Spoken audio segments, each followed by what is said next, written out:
கர்த்தருடைய வார்த்தையின் ஆசீர்வாத நேரத்திற்காக உங்களை அன்புடன் அழைக்கின்றோம். தேவனுக்கே மகிமை உண்டாவதாக. கிறிஸ்துவுக்குள் அன்பார்ந்தவர்களே, ஆண்டவராகிய இயேசு கிறிஸ்துவின் நாமத்தினாலே இந்த நாளிலே கர்த்தருடைய வார்த்தையை உங்களோடு கூட பகிர்ந்து கொள்வதில் நான் கிறிஸ்துவுக்குள் மிக்க மகிழ்ச்சி அடைகிறேன். கர்த்தருடைய வார்த்தையினாலே நீங்கள் ஆசீர்வாதத்தை பெற்றுக்கொண்டு வருகிறீர்கள் என்று சொல்லி நான் கிறிஸ்துவுக்குள் முழு நிச்சயத்தோடு நிற்கிறேன். இந்த நாளிலும் கர்த்தருடைய வார்த்தையை உங்களோடு கூட பகிர்ந்து கொள்ள நான் கர்த்தருடைய சமூகத்தை நோக்கி பார்த்த பொழுது 2 ராஜாக்களின் புத்தகம் 3ஆம் அதிகாரம் 9ஆம் வசனத்தில் உள்ள காரியங்களை எனக்கு கர்த்தர் காண்பித்து கொடுத்து அதை உங்களோடு கூட பகிர்ந்து கொள்ளும்படி எனக்கு சொன்னார். அதற்கு ஆதாரமாக நாம் வாசிக்கலாம். 2 ராஜாக்கள் 3ஆம் அதிகாரம் 9ஆம் வசனம். அப்படியே இஸ்ரவேலின் ராஜாவும் யூதாவின் ராஜாவும் ஏதோமின் ராஜாவும் சேர்ந்து போனார்கள். ஆனாலும் அவர்கள் 7 நாள் சுற்றி தீர்ந்தபோது அவர்களை பின் செல்லுகிற இராணுவத்துக்கும் மிருக ஜீவன்களுக்கும் தண்ணீர் இல்லாமற் போயிற்று. இந்த வார்த்தைக்காக கர்த்தருடைய முகத்தை நோக்கி பார்த்து ஜெபிக்கலாம். என்னோடு சேர்ந்து முழந்தாள் படியிட்டு ஜெபிப்பீர்களா? அன்பின் பிதாவே, வாசிக்கப்பட்ட வசனத்தின் மூலம் எங்களோடு கூட நீர் என்ன பேச சித்தமாயிருக்கிறீரோ அந்த ஆலோசனைகளை கேட்க நாங்கள் ஆவலோடு கூட காத்திருக்கிறோம். நீர் பேசும், நாங்கள் கேட்கிறோம். துதிகன மகிமையை உமக்கே செலுத்துகிறேன். இயேசுவின் மூலம் வேண்டுகிறேன் பிதாவே, ஆமேன். கிறிஸ்துவுக்குள் அன்பார்ந்தவர்களே, பிலிப்பியருக்கு எழுதின நிருபம் 4ஆம் அதிகாரம் 19ஆம் வசனத்திலே அப்போஸ்தலனாகிய பவுல் பிலிப்பி மக்களுக்கு எழுதும்போது, என் தேவன் தம்முடைய ஐஸ்வரியத்தின்படி உங்கள் குறைவை எல்லாம் கிறிஸ்து இயேசுவுக்குள் மகிமையிலே நிறைவாக்குவார் என்று சொல்லி எழுதி வைத்திருக்கிறார். உங்கள் குறைவு எதுவாக இருந்தாலும் அந்த குறைவை நம்முடைய ஆண்டவராகிய இயேசு கிறிஸ்து நிறைவாக்க வல்லவராய் இருக்கிறார் என்று சொன்னார். அந்த வார்த்தையை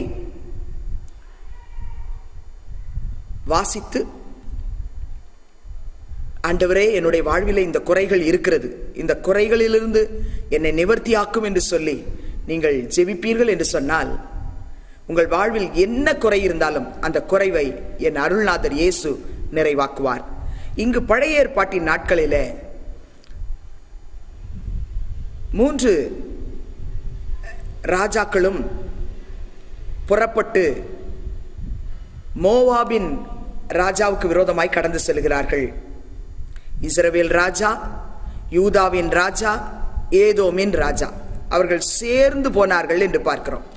அவர்கள் 7 நாள் சுற்றி திரிந்தபோது அவர்களை பின் செல்லுகிற இராணுவத்துக்கும் மிருக ஜீவன்களுக்கும் தண்ணீர் இல்லாமற் போயிற்று என்று பார்க்கிறோம். குடிப்பதற்கு அவர்களுக்கு தண்ணீர் இல்லை. ஆனால் அந்த அதிகாரத்தின் 20ஆம் வசனம் சொல்லுகிறது, மறுநாள் காலமே பலி செலுத்தப்படும் நேரத்தில் இதோ தண்ணீர் ஏதோம் தேச வழியாய் வந்ததினால் தேசம் தண்ணீரால் நிரம்பிற்று என்று. 2 ராஜாக்கள் 3:9 பார்க்கிறோம், தண்ணீர் இல்லாமற் போயிற்று. அதே அதிகாரம் 3ஆம் அதிகாரம் 2 ராஜாக்கள் 3:20 பார்க்கிறோம், தேசம் தண்ணீரால் நிரம்பிற்று. தண்ணீர் இல்லை, ஆனா தண்ணீர் தேசம் முழுவதிலும் நிரம்பப்படத்தக்கதாக இங்கு என்ன சம்பவித்தது, எப்படி தேசத்திலே தண்ணீர் வந்தது என்று சொல்லி உங்களுக்குள் ஒரு கேள்வி எழலாம். கர்த்தருடைய பிள்ளைகளே, நம்மளுடைய வாழ்வில ஒரு குறைவு இருக்கிறது. அந்த குறைவு நிறைவாக வேண்டும் என்று சொன்னால் நாம் சில காரியங்களை நம்முடைய வாழ்க்கையில கடைபிடிக்க வேண்டும் என்று எனக்கு கர்த்தர் காண்பித்துக் கொடுத்தார். நம் வாழ்வில் இருக்கிற குறைகள், உங்கள் வாழ்வில் இருக்கிற குறைவுகள் நிறைவாக வேண்டும் என்றால், முதலாவதாக பரிசுத்தவான்களோடு கூட நீங்கள் ஐக்கியம் வைத்துக் கொள்ள வேண்டும். Fellowship with the saints of God. கர்த்தருடைய பரிசுத்தவான்களோடு ஐக்கியம் வைத்துக் கொள்ள வேண்டும். இரண்டாவதாக கனி தரும் ஆவிக்குரிய நடத்துதல் உங்களுக்கு இருக்க வேண்டும். ஃப்ரூட்ஃபுல் ஸ்பிரிச்சுவல் கைடன்ஸ் அது நமக்கு இருக்கும் என்று சொன்னால் நம்முடைய குறைவை நிறைவாக்குவார். அது மாத்திரமல்ல, விசுவாசமுள்ள ஒரு அர்ப்பணிப்பு ஒவ்வொருவருக்குள் இருக்கும் என்று சொன்னால் ஃபெய்த்ஃபுல் சப்மிசிவ்னஸ் நமக்குள் இருக்கும் என்று சொன்னால் நம்முடைய குறைவை அவர் நிறைவாக்குவார். முதலாவதாக என்னோடு சேர்ந்து பரிசுத்தவான்களோடு ஐக்கியம் என்று சொன்னேன். 2 ராஜாக்கள் 3ஆம் அதிகாரம் 14ஆம் வசனத்தை வாசித்து பாருங்கள். அதற்கு எலிசா, நான் யூதாவின் ராஜாவாகிய யோசபாத்தின் முகத்தை பாராதிருந்தால் நான் உம்மை நோக்கவும் மாட்டேன், உம்மை பார்க்கவும் மாட்டேன் என்று சேனைகளுடைய கர்த்தருக்கு முன் நிற்கிற நான் அவருடைய ஜீவனை கொண்டு சொல்லுகிறேன் என்கிறார். எலிசா இஸ்ரவேலின் ராஜாவை பார்த்து சொல்லுகிறார்.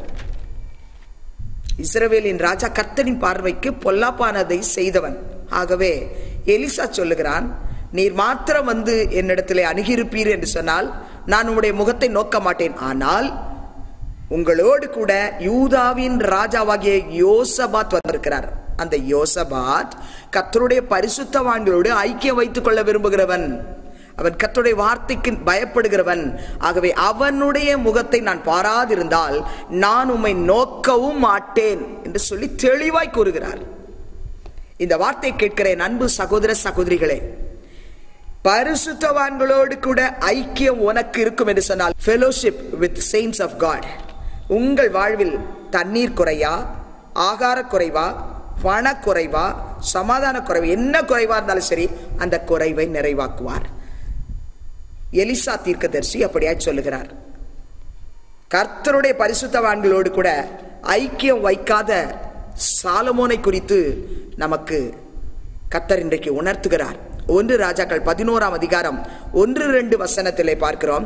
ராஜாவாகிய சாலமோன் பார்வோனின் குமாரத்தியை நேசித்ததும் அல்லாமல் மோவாபியரும், அம்மோனியரும், ஏதோமியரும், சீதோனியரும், ஏத்தியரும் ஆகிய அந்நிய ஜாதியாரான அநேகம் ஸ்திரீகள் மேல் ஆசை வைத்தான். கர்த்தர் இஸ்ரவேல் புத்திரரை நோக்கி, நீங்கள் அவர்கள் அண்டைக்கும் அவர்கள் உங்கள் அண்டைக்கும் பிரவேசிக்கலாகாது, அவர்கள் நிச்சயமாய் தங்கள் தேவர்களை பின்பற்றும்படி உங்கள் இருதயங்களை சாய பண்ணுவார்கள் என்று சொல்லி இருந்தார். சாலமோன் அவர்கள் மேல் ஆசை வைத்து அவர்களோடு ஐக்கியமாயிருந்தான். பிரியமானவர்களே, உங்களுடைய ஐக்கியம் யாரோடு இருக்கிறது? சாலமோன் கர்த்தரிடத்திலிருந்து ஆலோசனை பெற்றுக்கொண்டார். அவங்களோட ஐக்கியம் வைக்க கூடாது, யாரோட ஐக்கியம் வைக்கணும், யாரோட ஐக்கியம் வைக்க கூடாது என்று சொல்லி கர்த்தர் சொன்னார்.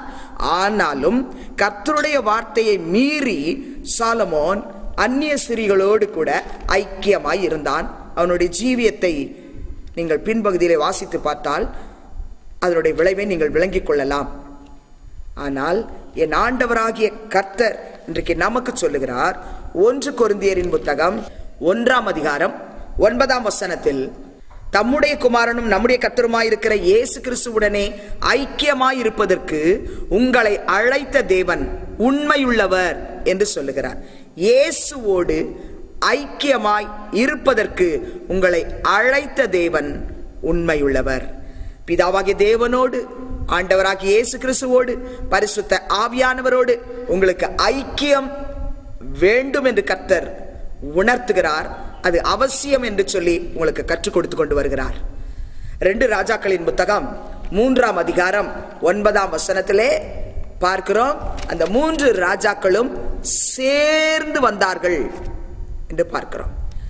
பிரியமானவர்களே, நம்முடைய வாழ்க்கையிலே நாம் கர்த்தருடைய பரிசுத்தவான்களோடு கூட ஐக்கியமாய் இருப்போம் என்று சொன்னால் நம்முடைய வாழ்விலே குறைவை அவர் நிறைவாக்குவார். அப்போஸ்தலனாகிய யோவான் 1:3 நிருபத்திலே அவர் எழுதுகிறார், நீங்களும் எங்களோடே ஐக்கியம் உள்ளவர்களாகும்படி நாங்கள் கண்டும் கேட்டும் இருக்கிறதை உங்களுக்கும் அறிவிக்கிறோம். எங்களுடைய ஐக்கியம் பிதாவோடும் அவருடைய குமாரனாகிய இயேசு கிறிஸ்துவோடும் இருக்கிறது.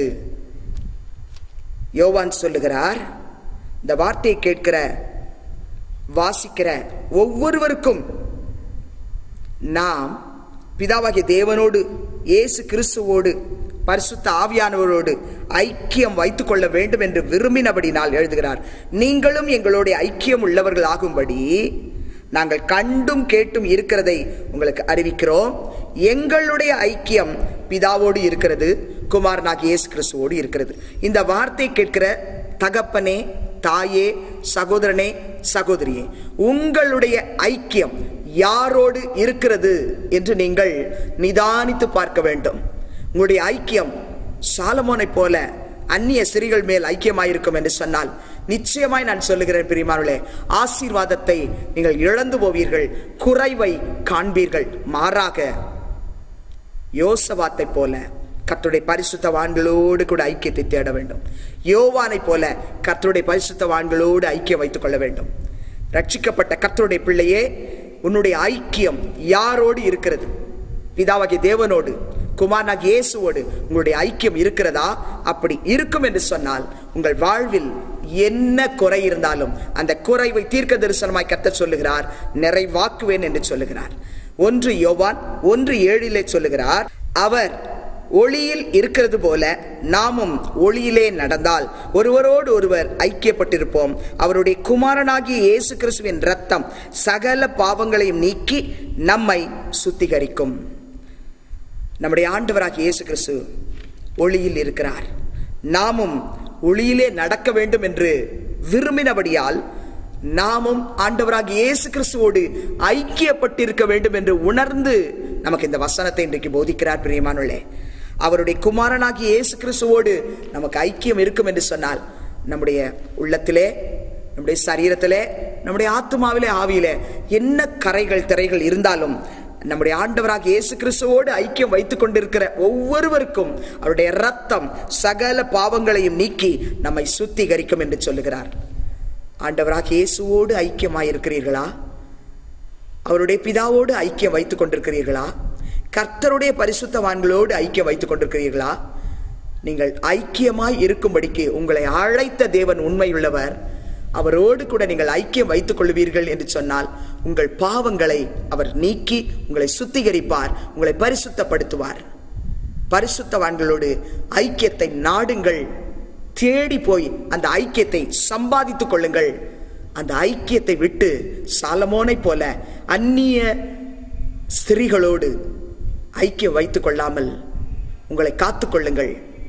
அந்நிய நுகத்தோடு ஐக்கியம் வைத்துக் கொள்ளாதபடிக்கு சகோதரியே, சகோதரனே, நீங்கள் உங்களை காத்துக்கொள்வீர்கள் என்று சொன்னால் உங்கள் குறைவை கிறிஸ்து இயேசுவுக்குள் மகிமையிலே என் தேவன் நிறைவாக்குவார். இரண்டாவதாக, உங்களுடைய வாழ்க்கையில பரிசுத்தவான்களோடு கூட நீங்கள் ஐக்கியம் வைத்துக் கொண்டிருக்கிறீர்கள். அடுத்து, ஆண்டவரே, எனக்கு ஒரு நல்ல ஆலோசனை வேண்டும், என்னோடு கூட நீர் உம்முடைய ஆலோசனையை தாரும் என்று சொல்லி ஜெபித்துக் கொண்டே இருப்பீர்கள் என்று சொன்னால் கனி தரும் ஆவிக்குரிய ஒரு நடத்துதலுக்குள்ளே உங்களை வழி நடத்துவார். Fruitful spiritual guidance. 2 ராஜாக்களின் புத்தகம் 3ஆம் அதிகாரம் 12ஆம் வசனத்தை வாசித்து பாருங்கள். அப்பொழுது யோசபாத் அவனை நோக்கி, கர்த்தருடைய வார்த்தை அவனிடத்தில் இருக்கிறது என்றான். இஸ்ரவேலின் ராஜாவும் யோசபாத்தும் ஏதோமின் ராஜாவும் அவனிடத்தில் போனார்கள். இங்கு என்ன நடக்கிறது? அவர்களுக்கும் அவருடைய மிருக ஜீவன்களுக்கும் 7 நாள் அவர்கள் பிரயாணத்திலே தண்ணீர் இல்லாதபடிக்கு அவர்கள் நாவறண்டு போனதான் அந்த வேளையில் தானே யோசபாத் அந்த நாட்களில் கேட்கிறார், இந்த பஞ்சம் எப்படிப்பட்டதாய் இருக்கிறது என்று நாம் விசாரிக்க வேண்டும். நமக்கு ஒரு ஆவிக்குரிய ஆலோசனை கொடுக்கக்கூடியவர்கள் இந்த பகுதியிலே கர்த்தருடைய ஆலோசனை பெற்றுக்கொண்டு நமக்கு கொடுக்கக்கூடியவர்கள் யாராகிலும் இங்கு இருக்கிறார்களா, ஒருவராகிலும் இங்கு இல்லையா என்று சொல்லி யோசபாத் கேட்கும் பொழுது அங்கு சொல்லுகிறார்கள், எலியாவின் கைகளுக்கு தண்ணீர் வார்த்த சாப்பாத்தின் குமாரனாகிய எலிசா என்கிற ஊழியக்காரன் இங்கு இருக்கிறான் என்று சொல்லி மறுமொழியாக அங்கு சொல்லப்படுகிறது. அந்த வார்த்தையை கேட்டவுடனே யோசபாத் சொல்லுகிறான், அப்படியானால் நாம் கர்த்தருடைய வார்த்தையை கேட்க அவரிடத்தில் போவோம். அவரிடத்தில், எலிசா தீர்க்கதரிசியின் இடத்தில் கர்த்தருடைய வார்த்தை இருக்கிறது. அவர் நம்மை நேர்வழியாய் நடத்துவார், நமக்கு வேண்டிய ஆவிக்குரிய ஆலோசனை கொடுப்பார் என்று சொல்லி எலிசா கிட்டே அழைத்து செல்லும்படிக்கு யோசபாத் தன்னோடு கூட வந்தவர்களிடத்திலே பேசுகிறார். என்னை கேட்டுக்கொண்டிருக்கிற என் அன்பு சகோதர சகோதரிகளே, எலிசா என் ஆண்டவராகிய இயேசு கிறிஸ்துவுக்கு நிழலாட்டமாய் இருக்கிறார். ஆண்டவராகிய இயேசு கிறிஸ்துவின் இடத்துல கடந்து வந்து, ஆண்டவரே என் வாழ்வில இந்த குறை இருக்கிறது, இந்த குறைவை நிறைவாக்க வேண்டும் என்றால் எனக்கு ஆலோசனை தாரும் என்று சொல்லி அவரிடத்தில் போவோம் என்று சொன்னால், அந்த எலிசா தீர்க்கதரிசி எப்படி அன்றைக்கு அவரிடத்தில் வந்ததான ராஜாக்களுக்கு ஆலோசனை கொடுத்து அவளை நடத்தினாரோ, அதே போல உங்களுடைய வாழ்வில் இருக்கிற குறைவை நம்முடைய ஆண்டவராகிய இயேசு கிறிஸ்து ஆலோசனை கொடுத்து அந்த குறைவை நிறைவாக்குவார். எபிரேயர் 13:7 அப்போஸ்தலனாகிய பவுல் சொல்லுகிறார், தேவ வசனத்தை உங்களுக்கு போதித்து உங்களை நடத்தினவர்களை நீங்கள் நினைத்து அவருடைய நடக்கையின் முடிவை நன்றாய் சிந்தித்து அவர்களுடைய விசுவாசத்தை நீங்கள் பின்பற்றுங்கள் என்று சொல்லுகிறார். தேவ வசனத்தை உங்களுக்கு போதித்து நடத்தினவர்களை என்று சொல்லுகிறார். தேவ வசனத்தை போதித்து உங்களை நடத்துகிறவர்கள் யார் என்று சொல்லி என் ஆண்டவராகிய இயேசு கிறிஸ்து யோவான் 16:13 சொல்லுகிறார், சத்திய ஆவியாகிய அவர் வரும்போது சகல சத்தியத்திற்குள்ளும் உங்களை நடத்துவார். அவர் தம்முடைய சுயமாய் பேசாமல் தாம் கேள்விப்பட்டவைகள் யாவையும் சொல்லி வரப்போகிற காரியங்களை உங்களுக்கு அறிவிப்பார் என்று சொல்லுகிறார். பிரியமானவர்களே, கர்த்தருடைய ஊழியர்களிடத்தில் ஆலோசனைக்காக கடந்து செல்வோம் என்று சொன்னால் அவர்கள் கொடுக்கிறதான ஆலோசனை அது கர்த்தருடைய ஆலோசனையாய் இருக்கும். அந்த ஆலோசனையை பெற்றுக்கொண்டு நாம் நம்முடைய வாழ்க்கையை நடத்துவோம் என்று சொன்னால் நிச்சயமாக அது கனி தரக்கூடிய ஆவிக்குரிய நடத்துதலுக்குள்ளே நம்மை நடத்தும். பிரியமானவர்களே, 2 ராஜாக்கள் 3:15 இப்போதும் ஒரு சுரமண்டல வாத்தியக்காரனை என்னிடத்தில் கொண்டு வாருங்கள் என்றான். சுரமண்டல வாத்தியக்காரன் வந்து வாசித்த போது கர்த்தருடைய கரம் அவன் மேல் இறங்கி, சுரமண்டலம் வாசித்த போது கர்த்தருடைய கரம் எலிசாவின் மேல் வந்து இறங்கினது என்று நாம் பார்க்கிறோம். அப்பொழுது அவர்கள் என்ன செய்ய வேண்டும் என்று கர்த்தருடைய ஆவியானவர் எலிசாவுக்கு சொல்லுகிறார், அதை அவர்களுக்கு சொல்லுகிறார்.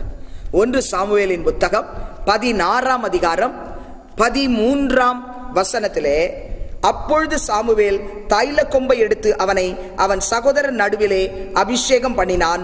அந்நாள் முதற்கொண்டு கர்த்தருடைய ஆவியானவர் தாவீதின் மேல் வந்து இறங்கி இருந்தார் என்று பார்க்கிறோம். 1 சாமுவேல் 16:16 சுரமண்டலம் வாசிக்கிறதில் தேறின ஒருவனை தேடும்படிக்கு எங்கள் ஆண்டவனாகிய நீர் உமக்கு முன்பாக நிற்கிற உம்முடைய அடியாருக்கு கட்டளையிடும். அப்பொழுது தேவனால் விடப்பட்ட பொல்லாத ஆவி உம்மேல் இறங்குகையில் அவன் தன் கையினால் அதை வாசித்தால் உமக்கு சௌக்கியம் உண்டாகும் என்றார்கள். கர்த்தருடைய ஆவியானவர் தாவீதின் மேல் இறங்கி இருந்தார்.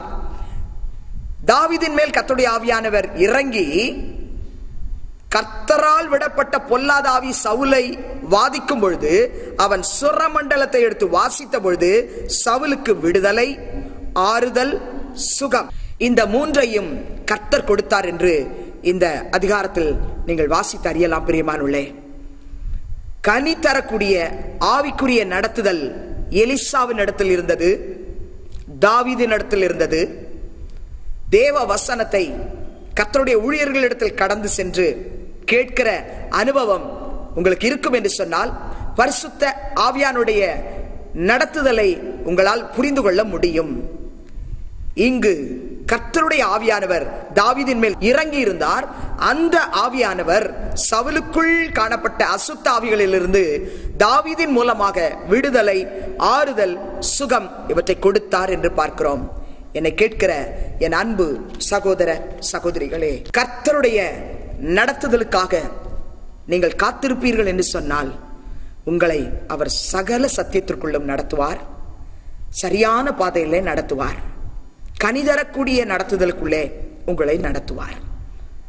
மூன்றாவதாக நான் சொன்னேன், விசுவாசமுள்ள ஒரு அர்ப்பணிப்பு, ஃபெய்த்ஃபுல் சப்மிசிவ்னஸ்.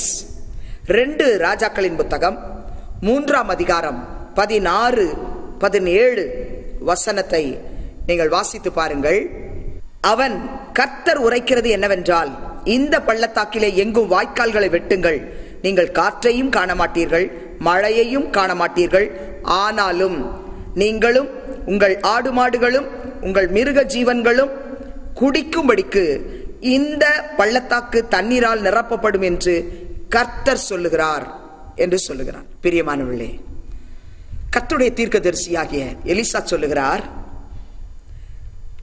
கர்த்தர் உரைக்கிறது என்னவென்றால் என்று சொல்லிவிட்டு இந்த பள்ளத்தாக்கு எங்கிலும் வாய்க்கால்களை வெட்டுங்கள் என்று சொல்லுகிறார். காற்றை காண மாட்டீர்கள், மழையை பார்க்க மாட்டீர்கள், ஆனாலும் நீங்கள் குடிப்பதற்கு, உங்கள் மிருக ஜீவன்கள் குடிப்பதற்கு இந்த பள்ளத்தாக்கு எங்கும் தண்ணீர் நிரப்பப்படும். ஆகவே நீங்கள் இந்த பள்ளத்தாக்கு எங்கிலும் வாய்க்கால்களை வெட்டுங்கள் என்று சொல்கிறார். அந்த வார்த்தைக்கு கீழ்ப்படிந்து விசுவாசத்தோடு தீர்க்கதரிசி கூறிவிட்டார், நான் விசுவாசத்தோடு வாய்க்காலை வெட்டுவேன் என்று சொல்லி வெட்டினார்கள். வாய்க்கால்களை வெட்டினார்கள். அந்நாட்களில் காற்றையும் அவர்கள் காணவில்லை, மழையையும் காணவில்லை, ஆனால் பள்ளங்கள் எல்லாம் தண்ணீரால் நிரப்பப்பட்டது. இந்த வார்த்தை கேட்கிற உங்கள் குடும்பத்தில் காற்று வீசுவதற்குரிய, மழை பொழிவதற்குரிய அறிகுறிகள் இல்லாமல் இருக்கலாம். விசுவாசமுள்ள அர்ப்பணிப்பு உங்களுக்குள் இருக்கும் என்றால் போதும். பிரியமானவர்களே, தீர்க்கதரிசி சொன்னார், அந்த வார்த்தைக்கு கீழ்ப்படிந்து அப்படியே பள்ளத்தாக்கு எங்கும் வாய்க்கால்களை வெட்டினார்கள். வாய்க்கால்கள் எல்லாம், பள்ளத்தாக்குகள் எல்லாம் தண்ணீரால் நிரம்பிற்று என்று நாம் பார்க்கிறோம். 2 ராஜாக்கள் 3ஆம் அதிகாரம் 22 முதல் 24 வரை உள்ள வசனத்தை வாசித்து பாருங்கள். மோவாபியர் அதிகாலமே எழுந்தபோது சூரியன் தண்ணீர்கள் மேல் பிரகாசித்ததினால் அந்த தண்ணீர் அவர்களுக்கு இரத்தம் போல சிவப்பாய் காணப்பட்டது. அதனால் அவர்கள், இது இரத்தம். அந்த ராஜாக்கள் தங்களை தாங்களே ஒருவரை ஒருவர் வெட்டி கொண்டு மாண்டு போனார்கள். ஆதலால் மோவாபியரே, கொள்ளைக்கு வாருங்கள் என்று சொன்னார்கள். அவர்கள் இஸ்ரவேலின் பாளையத்துக்கு வந்தபோதோவெனில் இஸ்ரவேலர் எழும்பி மோவாபியரை தங்களுக்கு முன்பாக ஓடி போகத்தக்கதாக முறியடித்து அவர்கள் தேசத்துக்குள் புகுந்து அங்கேயும் மோவாபியரை முறிய அடித்தார்கள். கர்த்தர் இங்கு கர்த்தருடைய பிள்ளைகளுக்கு அற்புதங்களை செய்கிறார். அவர்கள் குறைவை கர்த்தர் நிறைவாக்குகிறார். இந்த வார்த்தையை கேட்கிற சகோதர சகோதரிகளே, விசுவாசமுள்ள அர்ப்பணிப்பு நமக்கு இருக்க வேண்டும். அன்றைக்கு எலிசா தீர்க்கதரிசியின் இடத்தில் வந்து ஆலோசனை கேட்டவர்கள் அதன்படி செயல்பட்டார்கள். செயல்பட்டதினால் அவர்கள் தேசம் முழுவதிலும் தண்ணீரால் நிரப்பப்படுகிற ஒரு அற்புதத்தை கண்டார்கள். இந்த வார்த்தையை கேட்டுக்கொண்டிருக்கிற தகப்பனை, தாயே, சகோதரி, சகோதரியே, உங்கள் வாழ்விலும் என் தேவனாகிய கர்த்தர் ஒரு அற்புதத்தை செய்ய உங்களுக்கு இந்த ஆலோசனையை கொடுக்கிறார். உங்கள் வாழ்வில் இருக்கிற எல்லா பள்ளத்தாக்குகளிலும் வாய்க்கால்களை வெட்டுங்கள். கர்த்தர் அந்த வாய்க்கால்கள் வழியாக பள்ளத்தாக்கெங்கும் தண்ணீரால் நிரப்ப செய்வார். தண்ணீர் இல்லை என்று சொல்லி தீர்க்கதரிசியின் இடத்தில் வந்து கேட்டார்கள். தீர்க்கதரிசி ஆலோசனை கொடுத்தார். தேசம் முழுவதும் தண்ணீரால் நிரம்பிற்று என்று பார்க்கிறோம். இந்த அற்புதம் உங்கள் வாழ்வில் நடக்க வேண்டும் என்று சொன்னால், உங்கள் வாழ்வில் இருக்கிற குறைவுகள் நிறைவாக வேண்டும் என்று சொன்னால், பிரியமான தேவஜனமே, நீங்கள் இன்றைக்கு கேட்ட சத்திய வசனத்தின்படி பரிசுத்தவான்களோடு ஐக்கியம் வைத்துக் கொள்ளுங்கள். கனிதரக்கூடிய ஆவிக்குரிய நடத்துதலுக்குள்ளாக உங்களை அர்ப்பணியுங்கள்.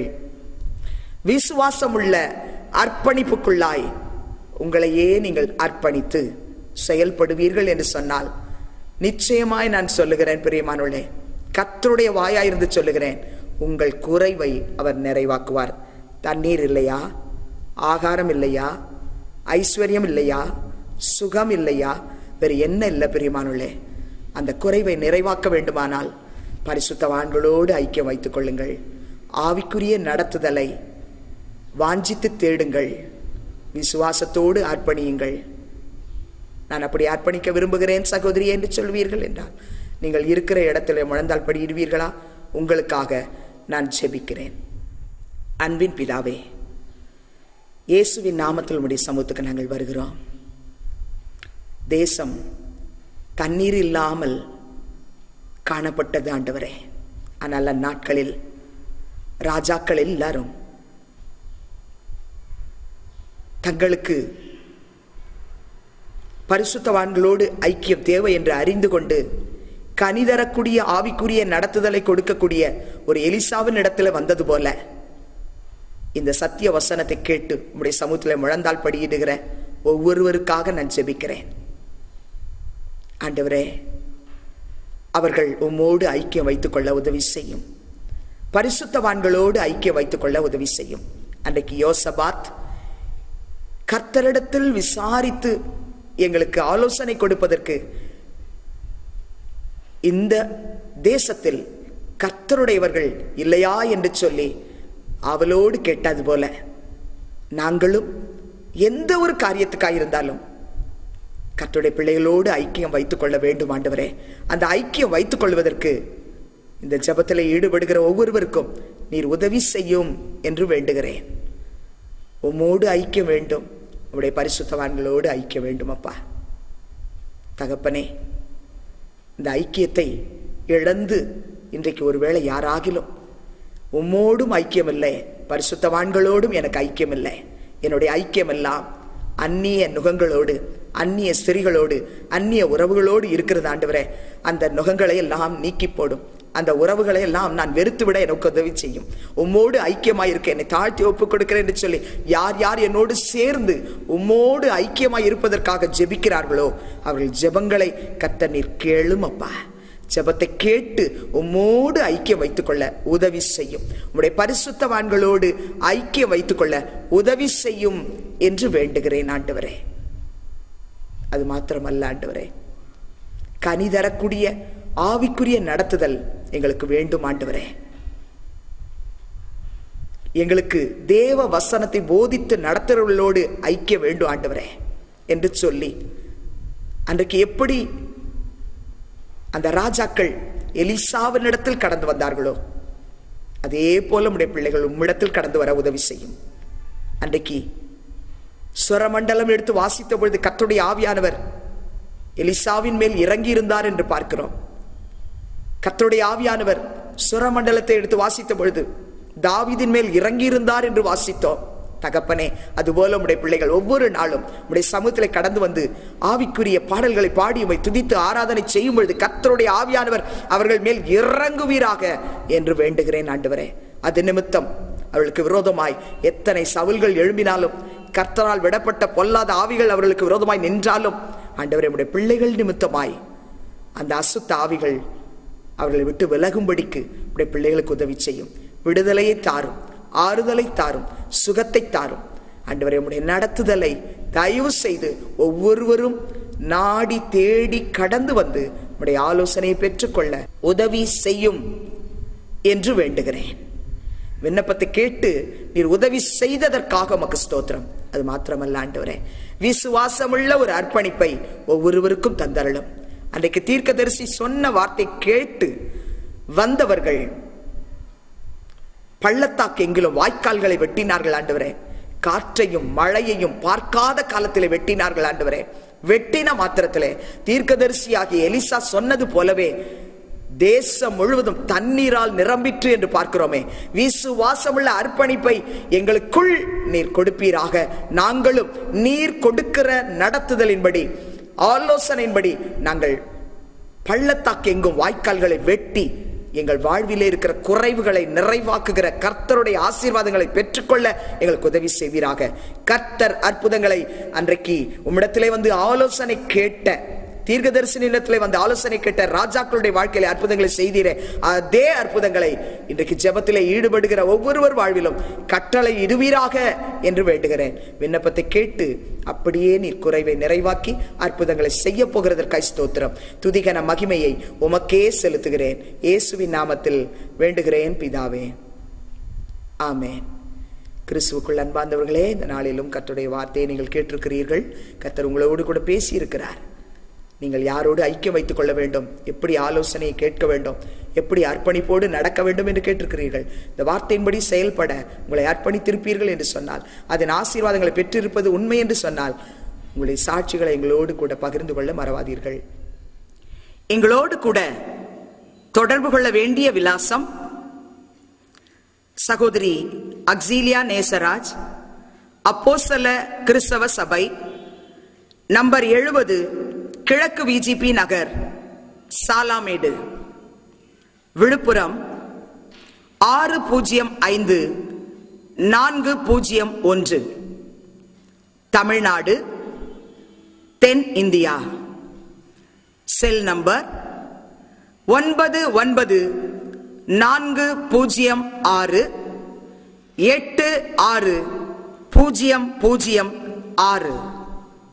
எங்கள் இமெயில் விலாசம் smaryauxilia@gmail.com. கர்த்தர் தாமே உங்களோடு கூட இருப்பாராக, உங்களை ஆசீர்வதிப்பாராக, உங்களை நடத்துவாராக. ஆமென்.